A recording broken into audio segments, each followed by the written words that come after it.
everybody? Guess who's back? Back in black. Back like crack. Back like track. Star Trek. It's me, Lieutenant Mark. You know what's coming up around the corner? The end of Strange New World Season 3. That means we're finishing like another phase of Star Trek. Modern, new Trek that is. And, what's crazy about that whole thing is that the next episode we're going to be reviewing is 5. And that means we're going to be halfway through a 10-episode season, right? So we're going to be able to start drawing conclusions about this season, if we're fair, right? You can't draw a conclusion from episode 1, but I can tell you, as a fact, that the first 4 episodes, and probably the 5th, we'll see if this trend prevails. They're about love, right? That's your theme, in the background, amongst other themes. But this video isn't about Strange New Worlds. I just figured I'd point that out because we're almost at the halfway mark. But what this video is about is Starfleet Academy, the next phase of Star Trek. The next phase. I don't know, what this show is supposed to be. If you had watched New Trek up till now, you probably would have guessed, number one, wow, these people are so much less mature. I think that's not subjective. I think that's one of those things we just have to admit. That's the type of show that it is. These people are just a little bit more, on the edge, a little bit more crazy. Maybe that's exciting. If I'm objective, I always try to look at the things that I think are wrong. Maybe that's a selling point for somebody else, right? Maybe that's what they want, and that is just the character of this current, iteration of Star Trek. So when you propose something like Starfleet Academy, where these characters are even younger, even less mature, my question is not, is this good? My question is, can they write that? If I'm asking you to write, okay, we're writing a new Trek, okay, and all the characters have to be addicted to pineapple, okay? Oh, so it's a show about fruit. No, it's just Star Trek.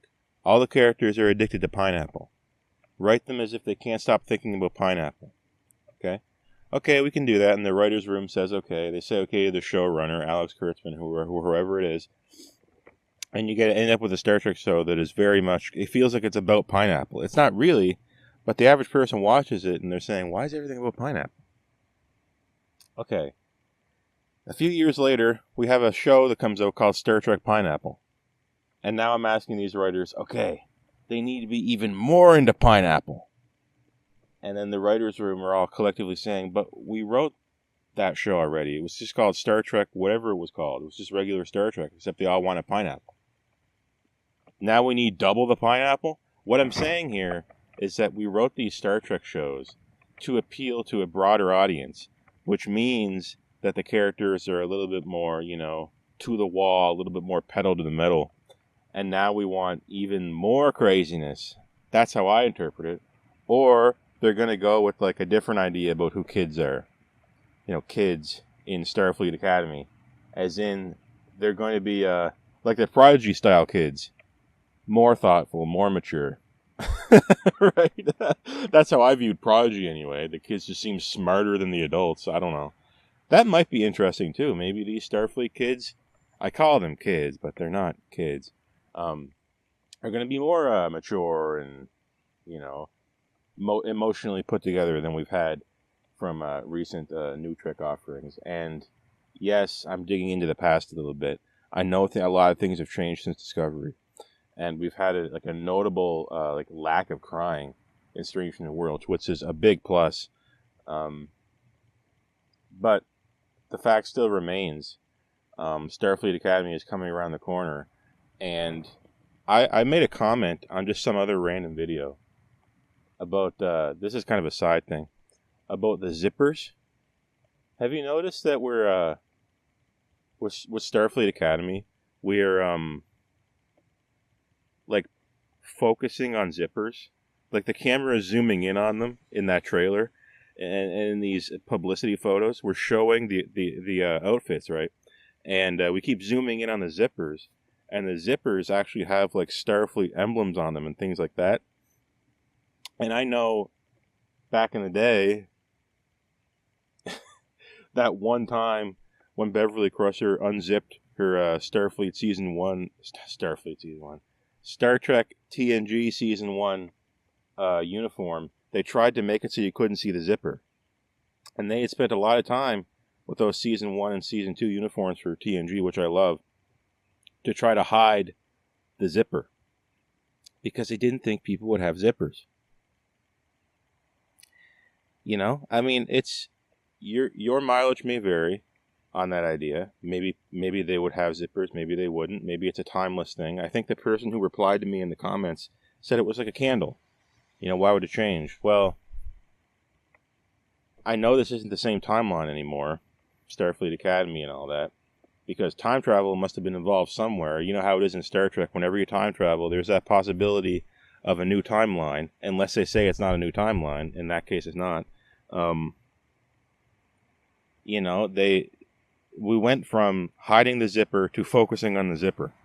It's just an observation, but I got like very minor blowback for a comment about it because I was paying attention to the way the outfits looked in TNG, and ostensibly, Starfleet Academy is hundreds of years past TNG. Again, it's not really related. It's the fact of the matter is, most of these complaints that I have, and are generally just kind of in the overall zeitgeist of New Trek, if the show was really good, okay, no one would be worrying about that, right? No one would care. If the show was really good, no one would care about zippers. No one would care about, the ships looking stupid. No one would care. No one would care about if the uniforms look stupid, if the sets look stupid. If you wrote it really good, it turned out you could have, plywood sets and vacuum cleaner attachments for props. It turns out you can do that, right? If your writing is really up to snuff and each episode is interesting and tells its own complete story. And on top of that, the broader question I have here to go along with this away mission is, what do you want Star Trek to be? Okay? Is Star Trek a vehicle that you can hang other properties on? Not properties, but other genres, like zombie movie, horror, what have you, all those things. Is Star Trek, or is Star Trek a vehicle for other genres? We just had Murder Mystery in the Holodeck.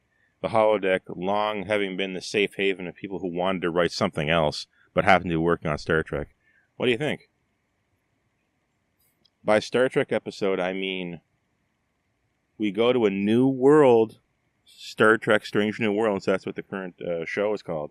Go to a new world that we've never seen before, and they have a problem, right, that is exploring a philosophical question in a novel way that we could only explore through sci-fi. And if you ask me to describe Star Trek, that's what I'd say. And do you want Star Trek to be that? This is a question. I don't know. Because I don't know the sales data. I don't know if these shows are making money. Nor do I know how to tell. How do you figure out if a streaming show is doing well? Just listen to them? Listen to what they say? I don't know. Why would I listen to somebody whose job it is to sell me on something, right? Like, say, Jonathan Frakes, right? Jonathan Frakes, we all know Two Takes Frakes. He directs some good episodes here and there. His movie career didn't really quite take off, but he seems to know Star Trek well enough. But he will shill new Star Trek stuff all the time. He will always say that, oh, this is the best show ever, this is the best episode ever, this is for real Star Trek fans, yada, yada, yada. Just happy to be working, as I would be. If I were working on Star Trek, I would lie through my teeth until I was on my deathbed, and then I would say what I really thought about those episodes that I just worked on, because I don't have to work anymore, because I'm dead. Anyway, the point is if Star Trek is not keen on being a show that hosts Star Trek stories on their own, is Starfleet Academy going to be a show that is comfortable with hosting only teen drama types of episodes? And I don't even know what they are. I've never seen any of these TV shows about teenagers doing things. I know they existed. There was that show that also had Next Generation in the title. Wasn't it Degrassi? The Next Generation? Is that what that was? I would scroll by that on the television. I would keep thinking it was Star Trek and get excited, but it wasn't. It was some other show. And when I was really little, I was always told that, you'll get older and you'll start to understand these shows. And I never did. I never watched them. I never got to apparently that age where I would watch teens complaining about teen problems that I never had and still don't have. It passed me by. But you know what's not passing me by? New Trek. I'm watching it. Yay, I'm watching it. Anyway, I'm Lieutenant Mark, and I'm going to see you when we review the next episode of Strange New Worlds. I think the episode had the word time in the title. Wow, we could be getting another time travel episode. Could be good. Maybe. I don't know. So I'm going to see you when next time I see you. So long.